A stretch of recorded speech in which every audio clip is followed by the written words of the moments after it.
Pero antes de darle lectura a estos dos pasajes de la carta de San Juan, permítame comentarle lo siguiente. Y yo creo que a ustedes les ha pasado también, de vez en cuando platican con las personas del Evangelio.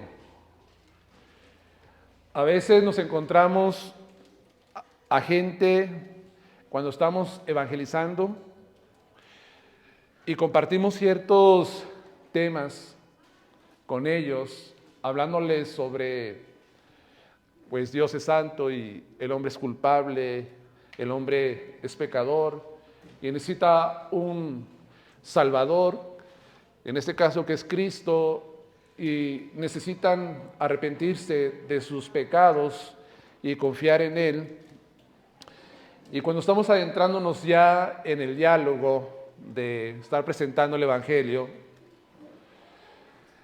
nos sorprende escuchar a las personas, no todas, pero algunos, cuando les hablas, por ejemplo, pues que la avaricia es pecado, el adulterio es pecado, el alcohol también, el alcoholismo es pecado.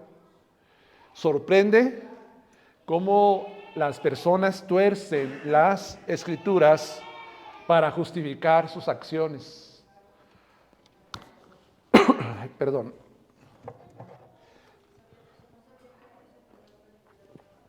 Sus acciones pecaminosas. La gente tiende a torcer la Biblia.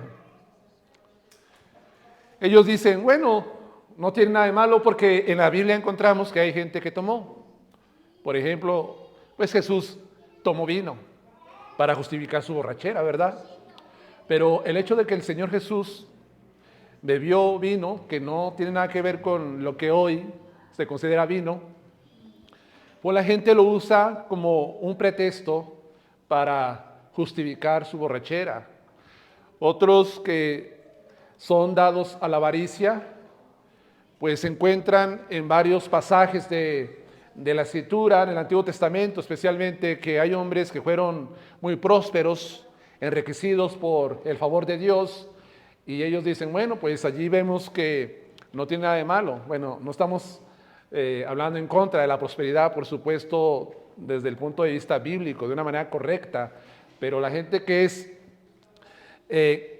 avariciosa, pues dice, bueno, allí encontramos a Abraham, encontramos a Jacob, encontramos a Isaac, a Salomón y varios personajes del Antiguo Testamento que fueron prósperos para justificar su avaricia. En fin, hermanos, podemos encontrar muchas cosas que las personas hacen para justificar sus acciones pecaminosas. Pero la pregunta es, ¿hay cristianos que pueden hacer lo mismo para justificar sus acciones pecaminosas, torcer la Biblia, corromper la enseñanza, malinterpretar lo que la Escritura dice para justificar sus propias acciones? ¿O esto solamente es algo que compete a la persona que no es cristiana? Ellos solamente lo hacen, pero los cristianos, ellos jamás harían eso. Pues no debía de hacerlo, ¿verdad? Un cristiano. Pero tristemente te encuentras a algunos que tuercen, justifican sus pecados, lo racionalizan de tal forma con la Biblia. Y eso, hermanos, es grave. Me doy cuenta que muchos no toman la importancia al tema del pecado en sus vidas. Muchos cristianos no les interesa el tema del pecado, cómo se manifiesta o la forma que el pecado abunda en sus vidas personales. Existen cristianos que no lucen para nada lo que es una vida de santificación. Y cuando vemos a gente así que no se ve en su vida una vida de santidad, una vida de santificación, pues eso da lugar a la duda de si en verdad son cristianos genuinos, si han nacido de nuevo, si en verdad Cristo les ha dado, es su Salvador, su Señor de sus vidas. Se duda en esos cristianos en cuanto a su profesión de fe, por lo que vemos. Por otro lado, también me doy cuenta que no solamente vemos a cristianos que no les interesa para nada el tema de la santidad en sus vidas, pero hay otro tipo de cristianos que solamente debería de haber un tipo de cristiano, no tiene que haber dos categorías, tiene que haber solamente una clase de cristianos. Y esta clase de cristianos tiene que ser, se tiene que ver en aquellos que en verdad luchan por apagar el pecado en sus propias vidas. Aquellos que tienen un compromiso con la santificación, aquellos que quieren en verdad vivir vidas santas, vidas apartadas. Esta es la clase de cristianos que debemos de ver siempre. Es la única categoría que debe de existir. Entonces no me malentiendan que estoy dividiendo en cierta manera en dos categorías, unos que sí y otros que no. Tiene que ser solamente una. Y todos tenemos que estar en esta categoría donde tenemos un compromiso con la santificación en nuestras vidas. Hay estos cristianos que están dispuestos a vivir bajo la luz y llevar vidas santas. Vidas santas, manifestarla pues en todo momento para la gloria de Dios. Eso es lo que debemos de ver. Y cuando estos cristianos que en verdad tienen un compromiso con la vida de santidad para glorificar a Dios, cuando han pecado, sienten todo el peso de la angustia que provoca el pecado en sus corazones y el quebrantamiento tal que les hace sentir tan mal por lo que hicieron. Muchos cristianos se sienten así, en verdad. Todo ese peso allí está por lo que han cometido. Pero si nosotros estamos entre estos, que en verdad está ese compromiso, pues hoy hay un mensaje de esperanza para todo cristiano que en verdad tiene un compromiso con la santidad en sus vidas. Es un mensaje esperanzador en esta noche que les quiero compartir. Y ahora sí quiero que veamos lo que dice la carta a San Juan, la primera, capítulo 2, versículo 1 y 2.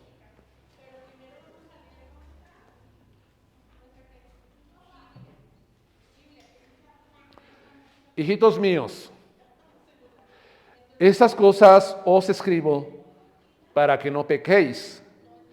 Y si alguno hubiere pecado, abogado tenemos para con el Padre, a Jesucristo el justo. Y Él es la propiciación por nuestros pecados. Y no solamente por los nuestros, sino también por los de todo el mundo. Pues el apóstol Juan sigue abordando el tema del pecado que trató en el capítulo anterior, particularmente en el versículo 8, 9 y 10. Él continúa comentando sobre este tema porque las falsas enseñanzas en ese entonces proliferaban dentro de la iglesia en cuanto a la doctrina de la naturaleza del hombre. Están aquellos que negaban el principio del pecado en sus vidas. Estaban también aquellos que pretendían ya un perfeccionismo en la vida presente. Estaban estos. Entre estos se encontraban los gnósticos, que para ellos lo más importante era el conocimiento intelectual, que despreciaban la virtud Aquí lo más importante es que nosotros conozcamos, que tengamos el conocimiento, no importa si llevamos vidas virtuosas. Este grupo indudablemente se mantenía en un error, porque la enseñanza pura del Evangelio demanda una vida virtuosa, una vida que esté caracterizada por la virtud. Pero por otro lado, hermanos, como le digo, hay algunos que pensaban que ya habían alcanzado tal nivel de perfección que pensaron que ya eran impecables, que ya no cometían pecado en sus vidas. Y Juan está combatiendo estas falsas enseñanzas, demostrando que es un error negar el principio de pecado en nosotros, que en verdad nosotros somos pecadores. Los que creyeron en esta enseñanza, dice el versículo 8, que se extraviaron de la verdad y se mantuvieron en un autoengaño, engañándose ellos mismos. También negar pues el pecado en la práctica los llevó a algunos a blasfemar de tal forma al hacer mentirosos a Dios, donde Dios había declarado que todos los hombres pues son pecadores. ¿Por qué estos hombres se hicieron mentirosos a ellos mismos, blasfemaron contra Dios? Porque Dios es verdad, Él es veraz. Y estos se convirtieron en ignorantes de las Escrituras, donde la Escritura declaraba pues lo que le he comentado, que todo hombre es pecador, ¿verdad? Todo hombre es pecador. Entonces el apóstol Juan, ahora después de enseñar esto, pues se dirige a los lectores de la carta como hijitos míos. Esto nos habla del cuidado pastoral que tenía el apóstol Juan sobre los cristianos. Les habla de una manera tan tierna, donde él busca que estos que están, que van a leer la carta, entiendan que realmente él tiene una preocupación por ellos. Al apóstol Juan le preocupa que los cristianos de la iglesia en aquel entonces se mantuvieran en la luz, caminaran de esta forma, y él les escribe que estas cosas para que no pequéis. Y yo les quiero compartir en esta noche 3 apartados, puntos, verdades. Y el primer punto que yo quiero compartir es que tengamos cuidado con tomar el pecado a la ligera. El segundo punto es la provisión para el fracaso, un abogado. Y el tercer punto es la eficacia de Cristo como nuestro defensor. Y le he puesto como título a esta enseñanza, lleva como título un defensor ante la corte celestial. Es el título de nuestra enseñanza en esta noche. Entonces, el apóstol Juan les escribe estas cosas, así como ya ha escrito, para que el gozo sea cumplido en el verso 4, y he escrito también para que vivamos en la comunión. Ahora él dice que su propósito al escribirles es para que no pequéis. Lo que está diciendo el apóstol Pablo, que tengan cuidado en tomar el pecado a la ligera.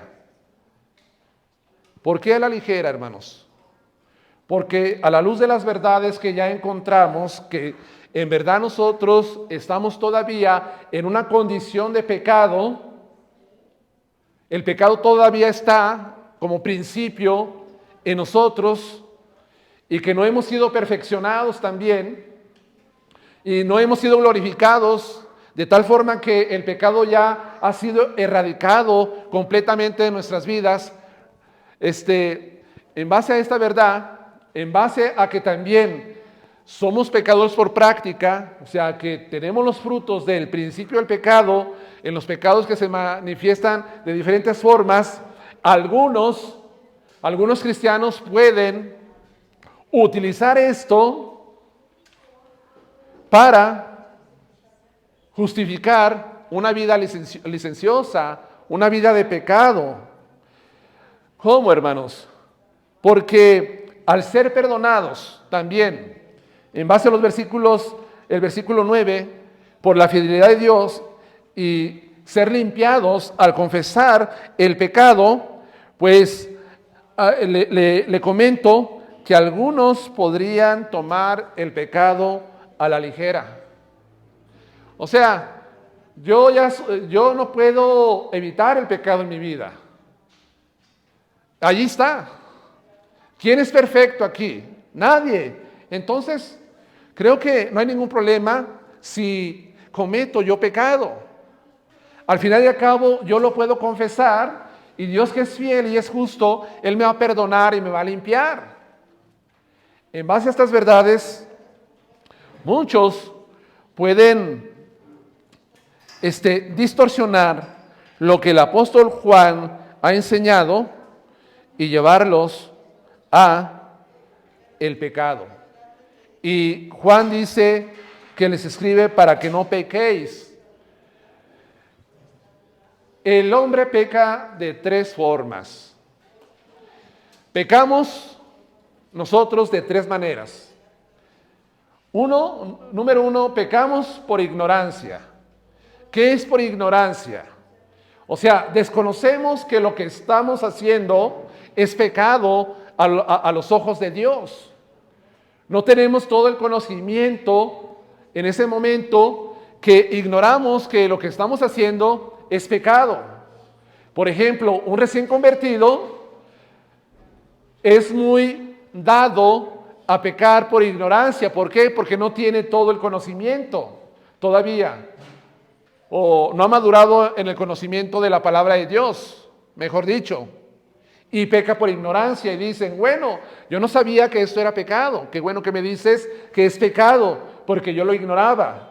Entonces hay un pecado que se comete por ignorancia, porque lo desconocemos. Pero hay otra forma de pecar, que es el descuido. El cristiano peca por descuido. ¿A qué me refiero con esto? Que peca porque se descuida, porque no le toma importancia a la vida de santificación. No le interesa, no tiene cuidado con el pecado. Y llega a cometer acciones pecaminosas porque se descuida.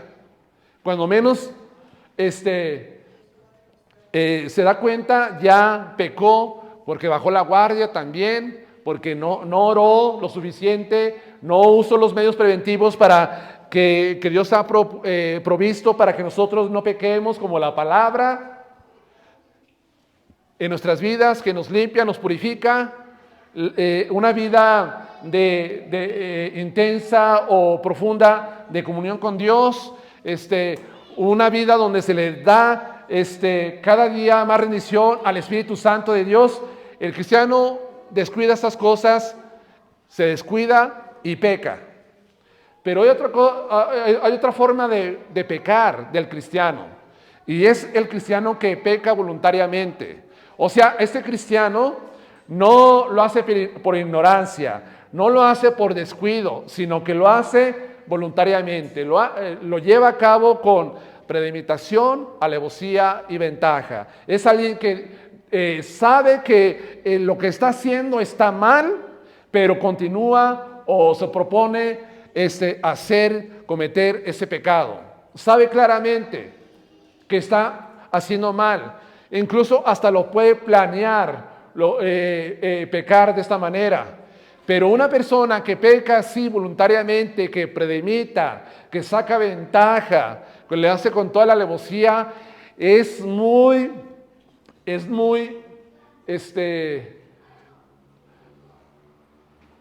se duda más bien de que esa persona que sea cristiana en verdad sea alguien que sea nacida de nuevo. ¿Por qué? Porque nadie puede llegar ante el pecado y decir, bueno, voy a pecar, voy a hacer esto. Una vez que peco y satisfago la pasión o el tipo de pecado que sea, pues voy a llegar y le voy a pedir perdón a Dios. A cabo Dios me perdona.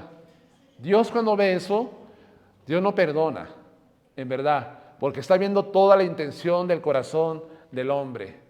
Entonces, tres cosas por las cuales nosotros pecamos, por ignorancia, descuido o voluntariamente. Hay muchos cristianos que ya saben que están mal y lo siguen haciendo, siguen pecando de esta forma. Y el apóstol Juan escribe que para que los lectores no pequen, no pequéis. Ese es el mandato.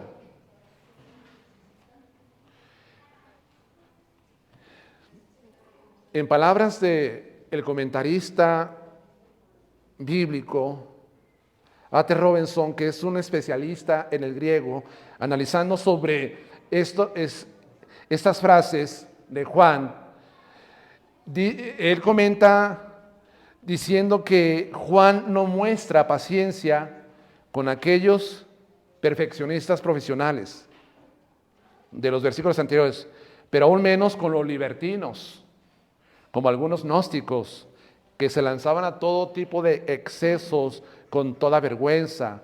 El problema que el apóstol Juan quiere es que los cristianos no caigan en el libertinaje. Lamentablemente, a través de la historia cristiana, muchos se han ido por este camino del libertinaje. Juan escribe pues para que estos cristianos que no están en este camino de libertinaje, sino más bien para aquellos que no tienen un estilo de vida habituado por el pecado, como dice Juan en esta misma carta 3, versículo 9, no está sirviendo para aquellos que se deleitan en el pecado, sino para todos los que luchan contra el pecado. Es posible que en este tiempo, y es muy seguro, que los extremos de antinomianismo, que es ya no hay ley para nosotros, ya la ley no está vigente para que nosotros la sigamos, la cumplamos, ellos no le importaba nada y se daban rienda suelta a todos excesos pecaminosos en sus vidas. Y por otro lado también estaba el libertino. Y en ese tiempo estaban estas dos escuelas gnósticas a las cuales el apóstol Juan combate. Entonces, hermanos, hay que tener ese cuidado de no abusar de las verdades que se establecen en la palabra de Dios. El apóstol Juan no enseñó anteriormente para dar una licencia para pecar a los cristianos. Él quiere que no tomemos la gracia de Dios como una ocasión para la carne. Dice Romanos capítulo 6, versículo 1. ¿Qué pues diremos? El apóstol Pablo también está hablando sobre a los romanos. ¿Perseveraremos en el pecado para que la gracia abunde?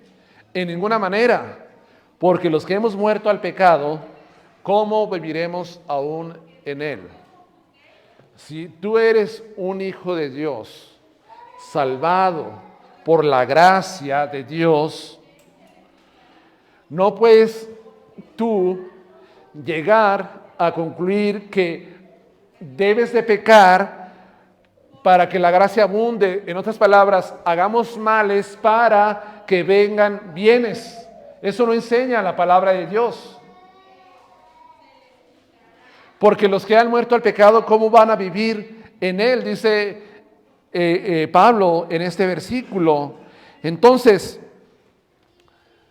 cuidado con tomar el pecado a la ligera en nuestras vidas. Realmente pienso, ¿somos conscientes nosotros de la gravedad del pecado? Pensamos que el pecado es grave en los no cristianos, pero el pecado no es tan grave en los que ya somos cristianos. ¿Hemos llegado a hacer esa distinción en verdad? No, hermanos. La Escritura no nos lleva por ese camino. La palabra de Dios nos advierte constantemente de que nos cuidemos de no caer en el pecado, y sea cualquier pecado en nuestras vidas. Hablaba anteriormente que muchos no les interesa los pecados de omisión. ¿Cuáles son los pecados de omisión? Aquellos que sabemos nosotros lo que debemos de hacer, pero no lo hacemos. Es el pecado de omisión.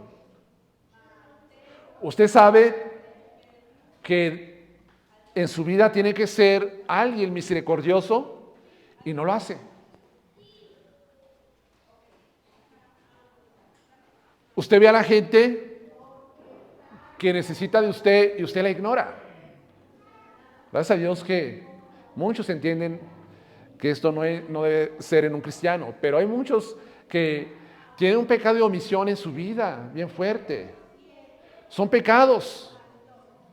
Usted sabe que tiene que venir a la iglesia, un ejemplo. El venir a la iglesia es un mandato de parte de Dios, o es una opción optativo que el que quiere viene y el que no, no. A venir a la iglesia, al cuerpo de Cristo, ¿es pecado o no? El faltar, ¿es pecado o no? Pero nosotros no pensamos en eso, pensamos, pecado es el que anda borracho, pecado es el que anda en adulterio, pecado es el que anda en idolatría, pero esto no es pecado.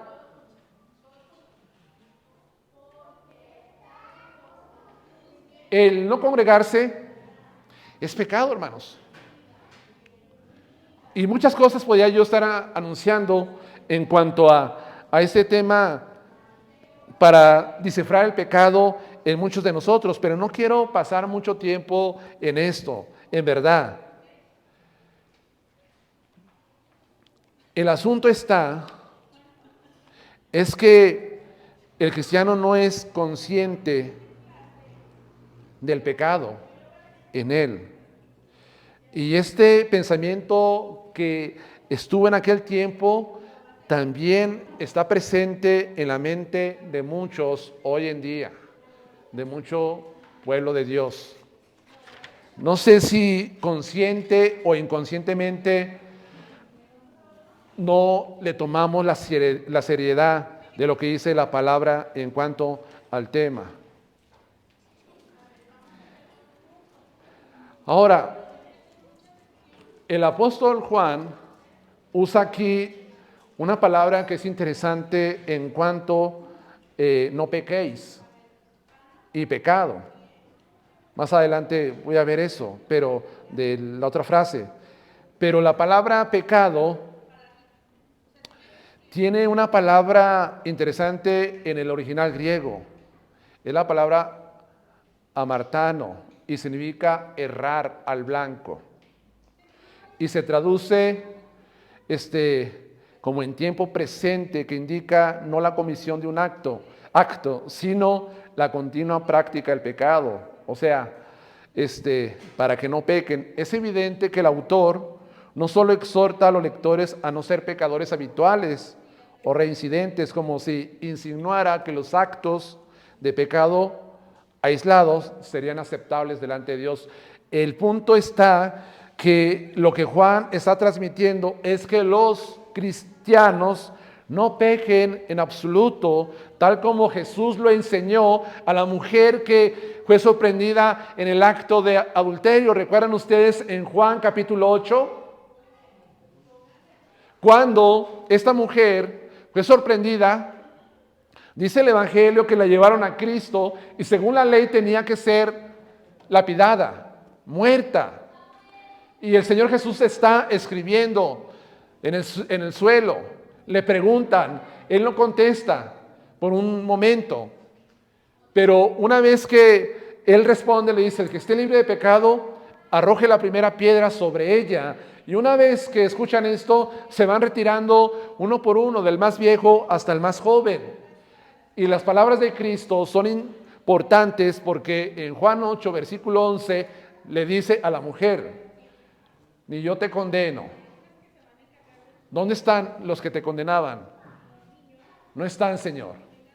¿Y qué le dice Cristo? Vete y no, ¿qué?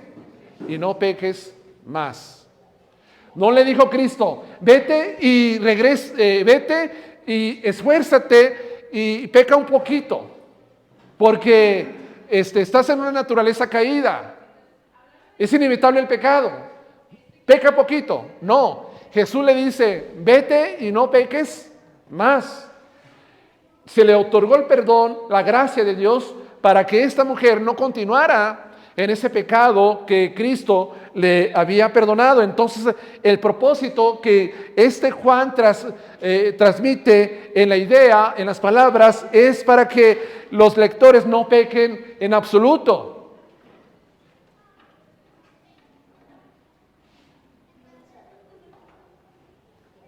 También el Señor le dijo a un hombre que sanó en Juan capítulo 5, versículo 14,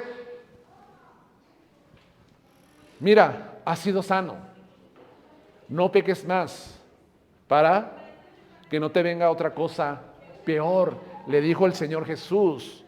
Entonces, el cristiano puede vivir una vida sin pecado, no, pero el cristiano, a través del Espíritu Santo, a través de la palabra, a través de los medios de gracia que Dios ha provisto, puede apartarse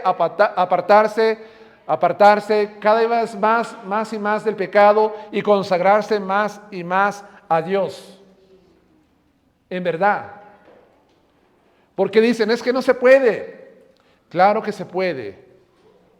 No estoy enseñando la impecabilidad, no, pero se puede llevar una vida más y más consagrada a Dios en este mundo. ¿Por qué? Porque no todo el tiempo nosotros estamos pecando, ¿o sí? ¿O el ladrón todo el tiempo roba? ¿O no espera la ocasión para robar solamente? Pero no está las 24 horas del día robando. El que comete adulterio no está las 24 horas del día adulterando. Adultera solamente en ciertos días o horas, no sé, etcétera. O el que comete cualquier pecado no lo hace todo el tiempo. Nuestros pensamientos no todo el tiempo están allí sobre el pecado. Entonces, claro que se puede vivir una vida consagrada, santa, delante de Dios. Entonces, el punto está no tomar el pecado a la ligera en nuestra vida, por el hecho de que Dios me perdona o el hecho de que tengo una naturaleza pecaminosa. No justifique, no racionalice el pecado de esa forma en mi propia vida y en tu propia vida. No lo hagas así. Ahora, hay cristianos que luchan en verdad, que se duelen por el pecado. A mí como pastor llegan algunos y dicen, he cometido pecado, estoy mal, me siento mal. Y veo una sensibilidad en ellos y cómo el Espíritu Santo redarguye sus vidas, que lo que buscan es que se les diga qué es lo que tienen que hacer cuando han hecho esto, aunque saben los pasos, pero buscan un apoyo en cierta manera de que se les oriente qué es lo que dice Dios en cuanto a ese tema o ese pecado que cometieron. Hay cristianos así, que se esfuerzan. Es más, les comento que muchos que vienen de iglesias legalistas, donde hay un legalismo increíble, en algunos lugares donde todo le dicen que todo es pecado, allí solamente es blanco y es negro, allí no hay áreas grises, todo es negro o todo es blanco. Los que vienen así, ha tocado la experiencia en ocasiones que le decimos, bueno, pero no está confiando usted en que Dios la perdona, no está confiando en que si confiesa sus pecados, Dios lo limpia y lo perdona. Sí, pero sienten todavía eso tan fuerte en sus vidas que tenemos que enseñarles bíblicamente qué es lo que sucede, de cómo Dios les otorga el perdón y cómo Dios los ayuda, los socorre en eso que ellos están fallando. Y lo que vemos aquí como segundo punto es la provisión para el fracaso. Cuando nosotros nos esforzamos en verdad y estamos luchando, y estoy hablando de lucha, hermanos, de alguien que lucha realmente con el pecado en su vida. Porque a veces lucho, pero realmente no lucha. Porque la lucha contra el pecado es una lucha encarnizada, hermanos, entre el espíritu y la carne. Es una lucha intensa. Y algunos que dicen, estoy luchando, pero yo observo y digo, no es cierto, no es verdad, tú no luchas contra el pecado. ¿Por qué? Porque a la primera insinuación del pecado, tú respondes. Tú reaccionas así.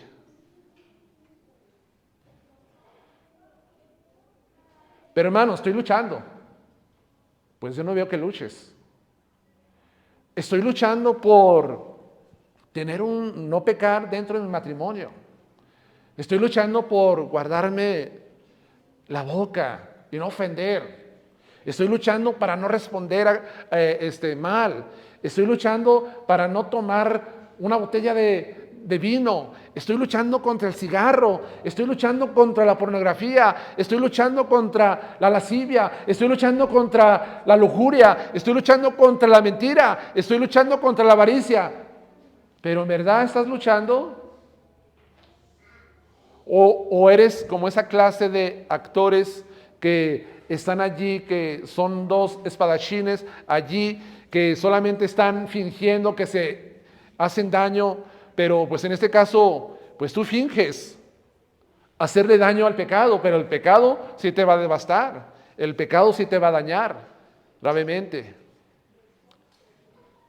Entonces, aquí la provisión para el fracaso, para los que verdaderamente luchan, se duelen, se quebrantan, sienten el peso del mal en sus vidas, como cristianos,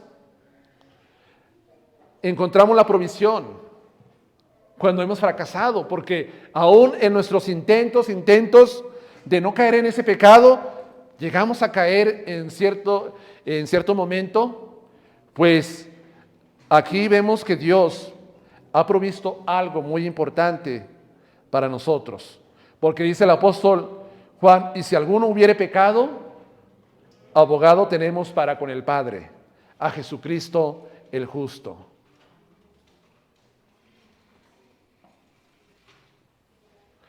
Entonces, Juan tiene en mente una escena de algo real, de un tribunal, que no está en este mundo, sino de uno que se encuentra en los cielos. La imagen que tiene Juan es de un tribunal porque escribe sobre un abogado. Esa imagen de ese tribunal, pues obviamente es donde hay un juez, hay un jurado, hay un abogado, hay podemos decir, un acusador y hay un acusado. Esa es la imagen que vemos en lo que quiere plantear Juan en este versículo. Pues se nos dice que este juez, bueno, no usa la palabra juez, por supuesto, sino la palabra padre, es Dios. Y el cristiano tiene a un abogado que lo socorre o le ayuda ante alguien que lo está acusando. Su pecado lo acusa. Pero aparte de que el pecado lo acusa, hay alguien que también acusa al cristiano, y es la serpiente antigua, Satanás. En Apocalipsis capítulo 12, versículo 10 y 12, dice que fue lanzado del cielo el acusador de los hermanos que los acusaba día y noche. Allí está el acusador, acusando a los hijos de Dios. Es el enemigo que acusa a los santos. Y esta acusación es día y noche. Entonces, cada vez que pecamos nosotros, estamos como enfrente de ese tribunal, de esa corte celestial, donde se nos está acusando por nuestro pecado que cometemos.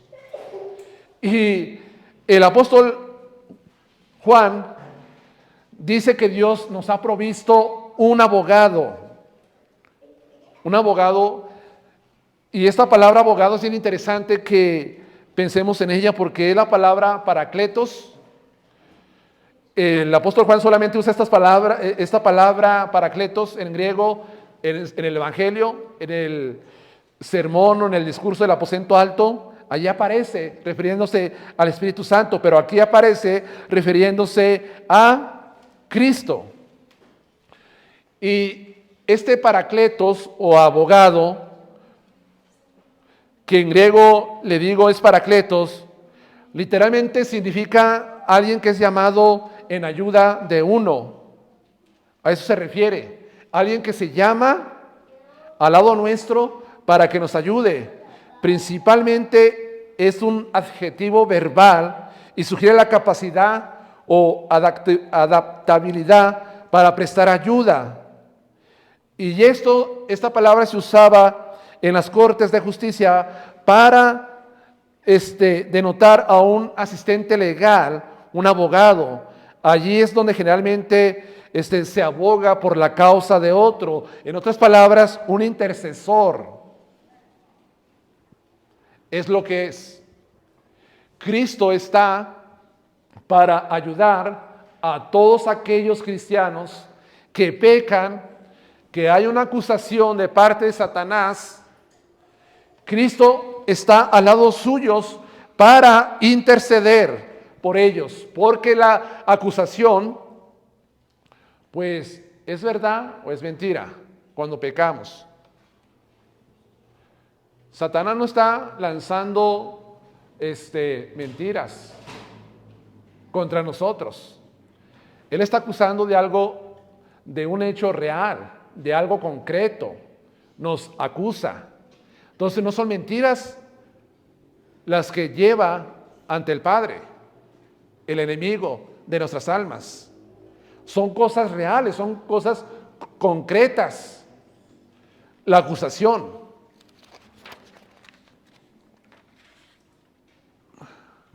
Entonces, Cristo ayuda a los santos, viene para ayudarnos en esa acusación que tenemos. Mire, los abogados, yo le preguntaba a alguien que está estudiando para abogado, le decía, ¿cuál es tu principal objetivo con un cliente en una corte o en el tribunal o ante el juez? Y me comentaba, mi objetivo es que defender al acusado, a mi cliente. Si se le acusa de homicidio, es defender su inocencia cuando él dice que él no estaba presente y que él no cometió tal delito. Ese es mi objetivo, defenderlo. Pero también es defender al acusado cuando sí ha cometido un delito. Por ejemplo, si el acusado está siendo acusado de homicidio, decir, es que él se defendió en defensa propia. Es defenderlo, que él tenía razón, por lo cual cometió el delito. Y en tercer lugar es defenderlo si se encuentra culpable, a que la sentencia no sea tan exagerada, que pueda llevar lo menos posible de sentencia en la cárcel. Apelar a su estado físico. El cliente está enfermo y no puede estar en una cárcel así lleno de población, etcétera. Tiene que estar en un lugar apartado. O mi cliente tiene problemas mentales, tiene problemas psicológicos, y apelar para que no vaya a un reclusorio sino que vaya a un hospital psiquiátrico y allí lleve 2 o 3 años y después lo declaren sano y salga. Eso es lo que hacen muchos, en verdad. Pero fíjese que Cristo, nuestro abogado, no nos defiende para que nosotros nos mostremos inocentes. O sea, Cristo no defiende nuestra inocencia. ¿Sí me entienden? Porque en verdad nosotros somos culpables. Cristo no está allí para decir, Padre, mira, ellos son inocentes, ellos no cometieron tal pecado, ellos no cometieron esto que se les acusa. Ellos no lo hicieron. Cristo no está allí para defender nuestra inocencia. Y Cristo no está tampoco allí para que a nosotros se nos dé una sentencia o un castigo pues considerable. Cristo no está allí también para justificar que lo que nosotros hicimos, lo hicimos porque era inevitable. Lo teníamos que hacer. Por ejemplo, hermanos, para ilustrarlo de esta manera, Cristo no está allí delante del Padre defendiéndonos. Pues mira, Dios, Padre mío, este hombre dejó a su esposa, la abandonó porque su esposa no lo atendía. Tú sabes que él no podía estar solo, tú sabes que él no podía estar sin una mujer, que él no podía atenderse, tú sabes que ella lo descuidó bastante. Entonces, este cristiano, pues él podía tomar a alguien más porque las circunstancias lo orillaron a hacer esto. O sea, Cristo no está allí para justificarnos de que nuestras acciones que cometemos las llevamos porque no las podíamos evitar. ¿Sí me están entendiendo? Mira, es que, pues, ¿qué pasa? Hubo esto entre este joven y otra joven, etcétera, y dice Cristo, pues ellos son jóvenes y tienen que conocer, tienen que experimentar. ¿Entiendes, Padre? Que Él no podía evitarlo. Tú lo entiendes, considéralo, Señor. ¿Tú crees que Cristo está así en la corte celestial? Cristo no está de esta manera para defendernos, para justificarnos de nuestras acciones. Al contrario, este abogado que es Cristo nos ayuda a que nosotros admitamos que en verdad hemos pecado delante de Dios. Es llevarnos a decir, sí, cierto, yo hice esto. Sí, cierto, Señor, yo cometí este pecado porque yo quise cometerlo, porque nadie me puso una pistola para que lo hiciera. Cristo nos lleva a admitir nuestro pecado delante de Dios. Y eso es lo que Cristo como Paracletos, como defensor, aquel que está al lado nuestro, nos quiere llevar a que nosotros reconozcamos en verdad que hemos pecado delante de Dios.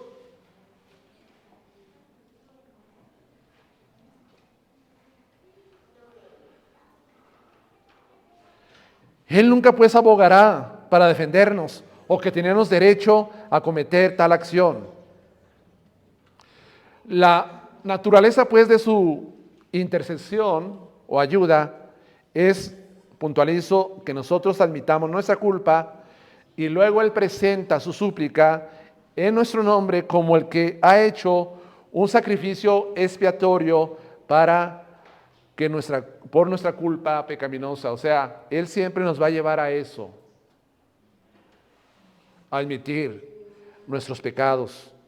Y Romanos capítulo 8, versículo 34 dice que Él intercede por nosotros. Y Hebreos capítulo 7, versículo 27 también nos habla de que Él intercede por nosotros, Cristo.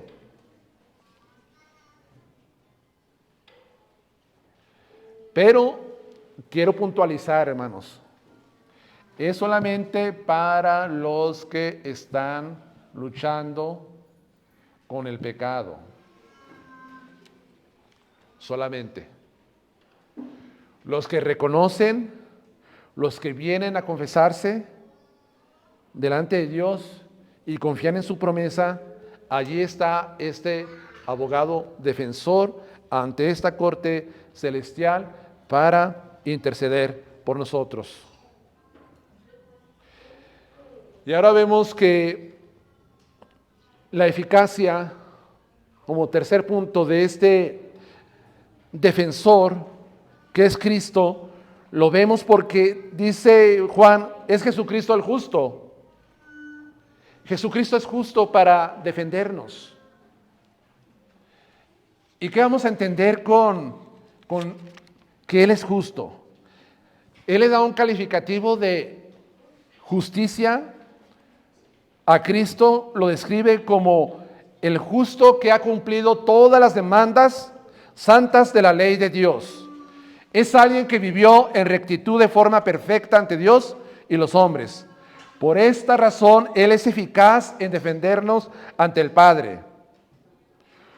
No solamente nos defiende, sino como Él vivió en una justicia perfecta, cumpliendo la ley de Dios, las demandas santas, dice la Escritura que a nosotros nos imputa o nos transmite esa justicia Cristo, a nosotros los creyentes, para que Dios vea la justicia de Cristo en nosotros. Entonces Él está ante la corte, ante el tribunal, delante de Dios, intercediendo y diciendo, sí es cierto, ellos son culpables, pero la justicia que yo cumplí en la tierra, guardando tus mandamientos perfectamente, siendo recto delante de ti y delante de los hombres, esa justicia es transmitida a nosotros. Solamente alguien así nos puede auxiliar, defender delante del Padre. Alguien que puede transmitir esa justicia a nuestras vidas. Nadie más, hermanos. Nadie más aboga por nosotros. El único abogado, intercesor, es Jesús. No hay tal cosa que hay un santo que está intercediendo por nosotros. No hay tal cosa que Santa Rita intercede por los habitantes del barrio de Santa Rita. No hay tal cosa que hay un abogado para los casos difíciles como San Judas Tadeo, el abogado, el defensor de los casos difíciles. No hay tal cosa, hermanos, como aquí se cree. Solamente es Jesús, solamente Cristo y nadie más, que nos defiende por su justicia que se imputa al cristiano, porque según la palabra de Dios, en 2 Corintios 5:21 dice que el que no conoció pecado, se hizo por nosotros pecado, para que nosotros fuéramos hecho justicia de Dios. Es Cristo nuestro defensor ante el Padre. Y Cristo aquí en la tierra predicó el Evangelio. Cristo aquí en la tierra hizo bienes. Cristo aquí en la tierra vivió perfectamente. Cristo aquí en la tierra enseñó a los hombres.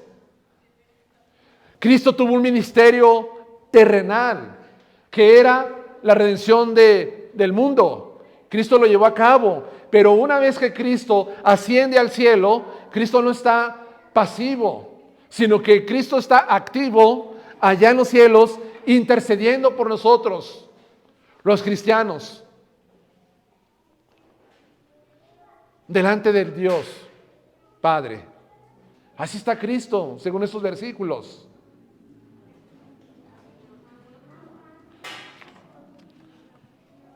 Entonces, Cristo es el Paracleto, es el abogado, el defensor, porque nosotros hemos cometido infracción, porque toda infracción es pecado, según la Escritura, y porque tenemos un acusador en el juicio celestial.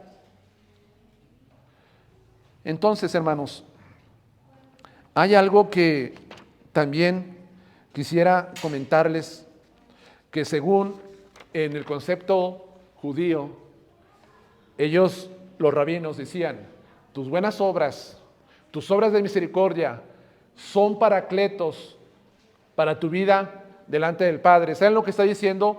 Tus buenas obras, tus buenas acciones, tu vida, entre comillas, recta, son tus defensores ante el Padre, ante la corte de Dios. Ese es el concepto judío, la salvación por obras. Pero nosotros sabemos que ni nuestras mejores obras, ni las mejores acciones y todo lo que podamos hacer nos pueden defender delante de Dios. Cuando hemos cometido pecado, no podemos llegar y decirle al Señor, mira, aquí tienes mis obras. Son más obras buenas que obras malas. Ahí está la balanza y está el cuadro. Ustedes saben, el cuadro donde está la balanza. Pues el que tiene buenas obras, pues es aprobado por Dios y Dios lo perdona. Porque sus buenas obras pesan más que sus malas acciones. Es una mentira y es una blasfemia a la luz de las Escrituras. ¿Por qué? Porque las buenas obras no pueden ser defensores de ningún cristiano.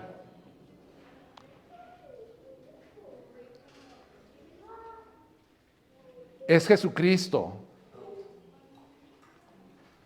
Entonces, todas las obras de justicia y misericordia que alguien haga en este mundo no son capaces para defenderlo delante de Dios. Solamente Jesucristo es el amigo del acusado. Él defiende la causa, Él intercede, Él aboga, es defensor. El cristiano dispone de esta suprema defensa, la abogacía del propio Jesucristo, que vive para interceder por nosotros. Eso es lo que hace el Señor Jesús en el cielo. Además, Él es eficaz como nuestro defensor ante la corte celestial. ¿Por qué? Dice el apóstol Juan en el versículo 2, y Él es la propiciación por nuestros pecados.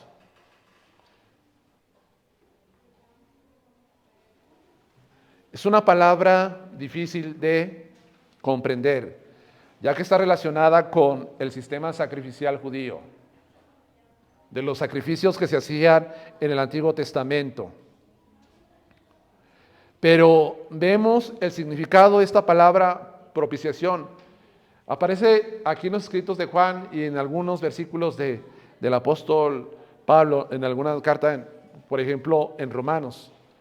Pero escuchamos la palabra propiciación. ¿Qué significa esta palabra? Miren, esta palabra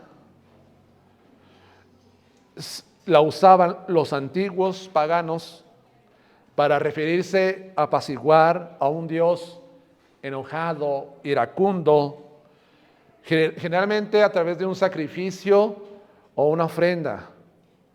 Si se había hecho enfadar a un Dios, había que hacer algo para apaciguarlo y congraciarse delante de Él. O sea, hay que ofrecer un sacrificio para apaciguar su enojo, su ira, y podernos reconciliar con Él también. Debido a estas connotaciones negativas, vemos que algunos le han querido emplear en vez de propiciación, usar expiación, porque no quieren centrar o no quieren dar la idea de que Dios sea un Dios iracundo, porque en verdad Dios no es un Dios iracundo, enojado, caprichoso, como los dioses paganos griegos, sino que lo que vemos en Dios es un odio fuerte y una oposición a todo pecado de parte de Dios. O sea, Dios tiene un firme odio contra el pecado. ¿Sí me escuchan, hermanos? Dios no ha cambiado. No cambia su manera de ver el pecado. La Escritura dice en Romanos capítulo 1, versículo 18, que la ira de Dios se manifiesta contra toda impiedad de los hombres que retienen la verdad con injusticia.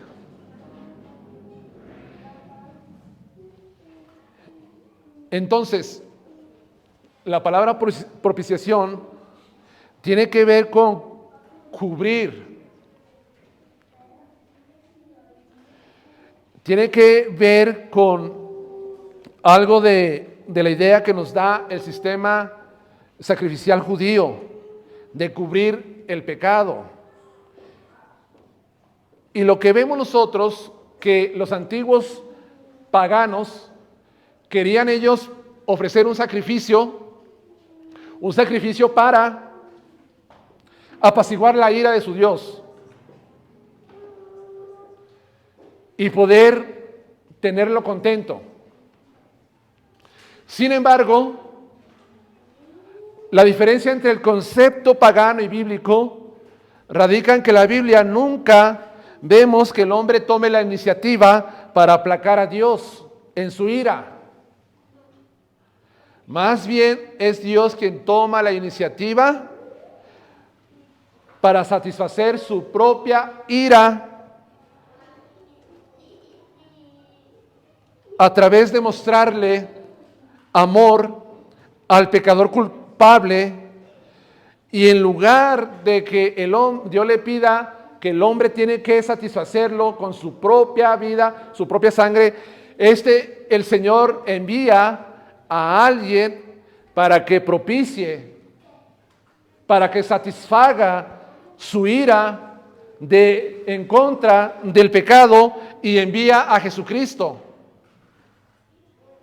Hermanos, en vez de que el hombre acumulara buenas obras o sacrificios para aplacar la ira santa de Dios, la Biblia dice que Dios hizo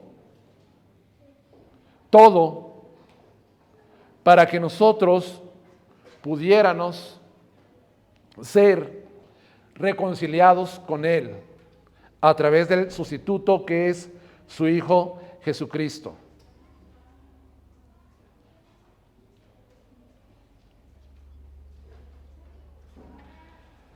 La palabra implica que Cristo es como nuestra ofrenda por el pecado. Nos reconcilió delante de Dios y a nosotros por nada más que por su muerte voluntaria como sacrificio. Esto desvió la ira de Dios de nosotros. Esto es importante que lo entendamos. Porque Dios muestra un odio contra el pecado. ¿O no? Dios no tolera el pecado en el hombre. Dios ha mostrado ese odio trayendo juicio. ¿Recuerdan ustedes el Génesis capítulo 6? Donde hubo el diluvio. ¿Por qué? Por toda la maldad, todo el pecado abundante en esa generación de Noé. Dios mostró su odio hacia el pecado, trayendo juicio para esta generación. Y luego avanzamos un poco más a Génesis 19. Encontramos a dos ciudades que fueron destruidas por Dios, porque Dios mostró su ira, su odio contra todas las perversiones que se llevaban a cabo en ese lugar. ¿Verdad? Dios muestra su odio contra el pecado, expulsando al primer ser a la primera criatura más bien que cayó en el cielo, Satanás. ¿Cómo? Arrojándolo del cielo y reservando para él el infierno, como dice el Santo Evangelio de San Mateo. Dios mostró su odio hacia el pecado de esta forma, expulsando a este ser del cielo. Ahora también Dios mostró su enojo, su odio contra el pecado, expulsando a los primeros padres de el jardín del Edén. ¿Verdad? Pero ¿saben cómo lo más incomprensible que podamos nosotros entender es que Dios muestra su odio castigando a su propio Hijo en la cruz.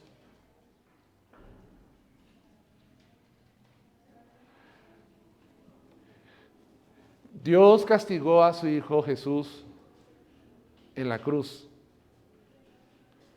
La ira de Dios fue sobre Él, sobre Cristo. Es incomprensible para nosotros. No podemos dimensionar todo lo que Cristo soportó de parte de Dios cuando descargó su ira sobre su propio Hijo en la cruz. Allí mostró Dios su repugnancia y odio sobre todo pecado.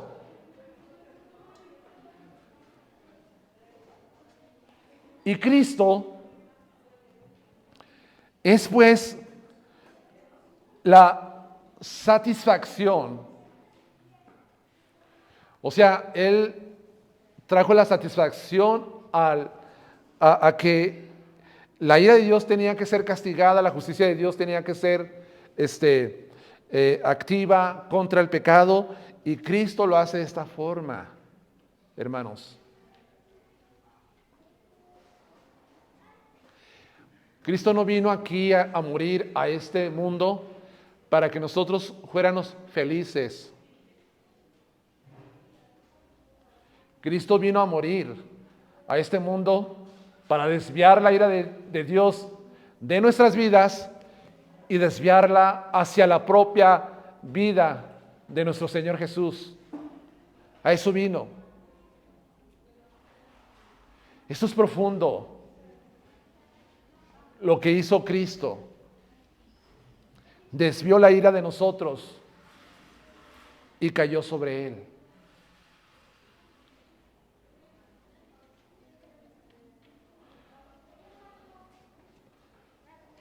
Ahora, por eso Él es un abogado eficaz. La gracia de Dios a través del sacrificio de Cristo no solamente es para nosotros, sino que se extiende a todo el mundo. Porque dice aquí el versículo 2, y no solamente por los nuestros ha satisfecho la ira de Dios, la justicia de Dios, sino también por los de todo el mundo. Y hermanos, aquí en este pasaje, en estas palabras, Juan no está pensando en dos posturas teológicas que existen. De unos que dicen que la expiación fue solamente limitada para unos, y otros que dicen que la expiación fue limitada para todos, es ilimitada, que es para todos. Él no está pensando en un término para favorecer una postura, otra postura. No está pensando en eso. Lo que Juan está pensando, en verdad, al escribir esto, es que había muchos herejes que afirmaban que el conocimiento de la salvación era exclusivo y secreto para ellos.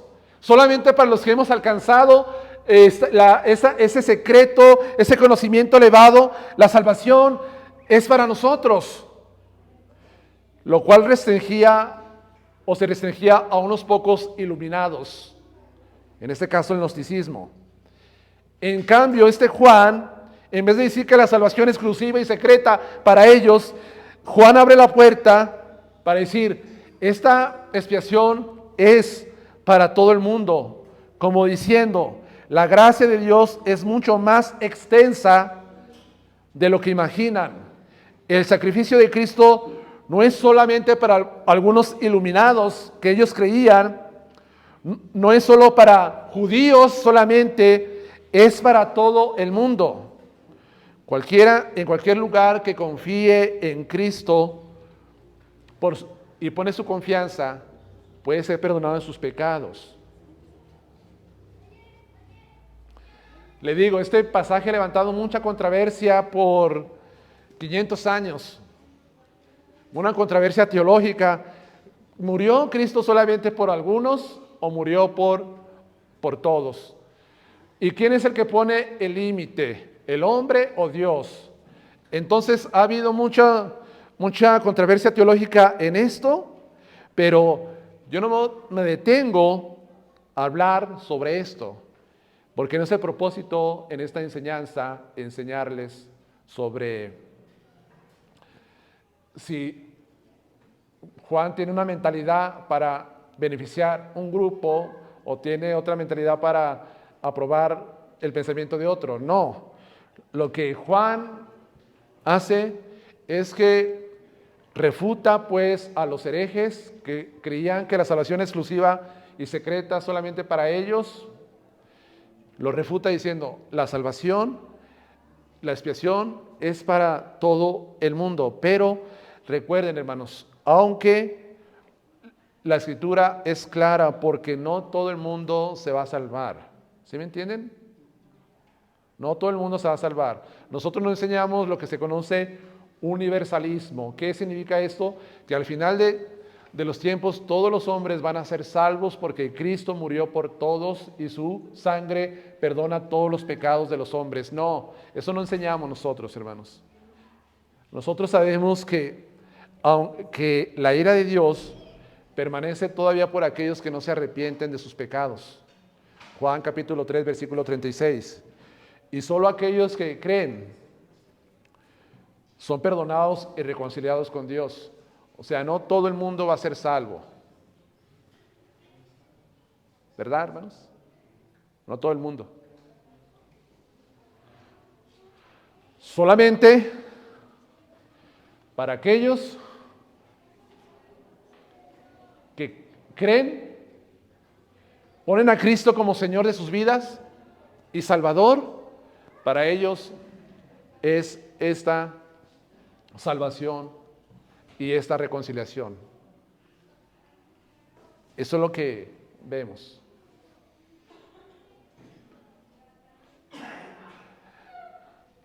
Para concluir, ¿qué podemos ver en estos versículos y de lo que le comentaba al principio?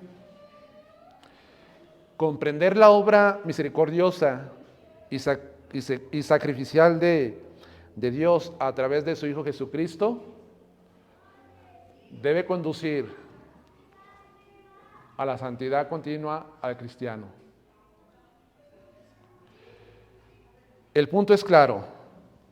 Si comprendes lo que Cristo hizo por ti en la cruz, no te aprovecharás de ello pecando más y tomando la gracia y el favor de Dios, abusando de ella y tomando esto para continuar pecando.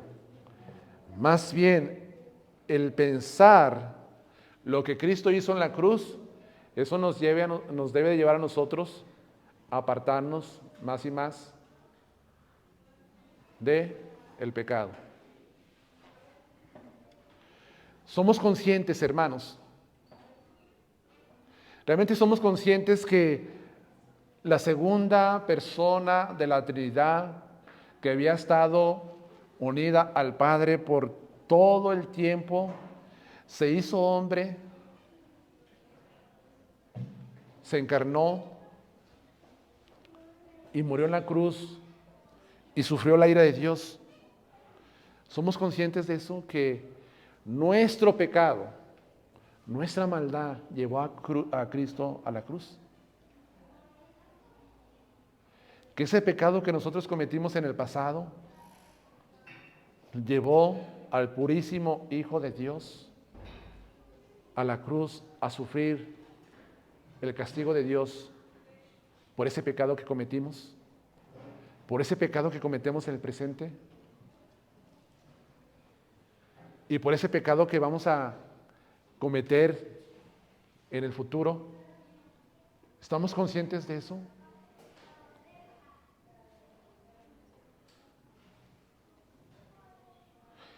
Pensar en esto, en la gracia de Dios que mostró, quien merecía a nosotros la ira, Dios nos dio su amor y envió a su Hijo como esa propiciación por nuestros pecados. Esto, hermanos, nos debe de llevar a sentir asco por el pecado. ¿O no? A odiar lo que Dios odia. Y esforzarnos a vivir para agradar a Dios.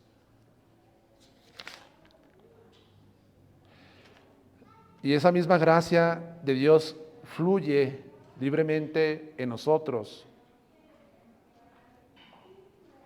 sin importar cuán grandes sean tus pecados. Comprende la gracia de Dios. Comprender la gracia de Dios en el sacrificio de Cristo es la clave para vivir vidas santas. Entonces Cristo no vino al mundo para que yo siga viviendo como yo quiera y como me dé la gana y para que haga y deshaga. Él vino a morir para reconciliarme delante de Dios y para que yo pueda vivir vidas santas, vida santa delante del Padre. A eso vino Cristo. Entonces, hermanos, pensemos en el sacrificio de Cristo, porque esto es lo que nos va a ayudar a ser más santos, consagrarnos más hacia Él. No tomar el pecado a la ligera. Porque no fuimos salvos para continuar deleitándonos en el pecado, sino para que luchemos contra Él hasta disminuir su poder por medio de la obra salvadora de Cristo en nuestra vida, de esa realidad que se ha mostrado. Para eso, hermanos, fuimos salvos, para disminuir el pecado en nosotros. Vamos a orar.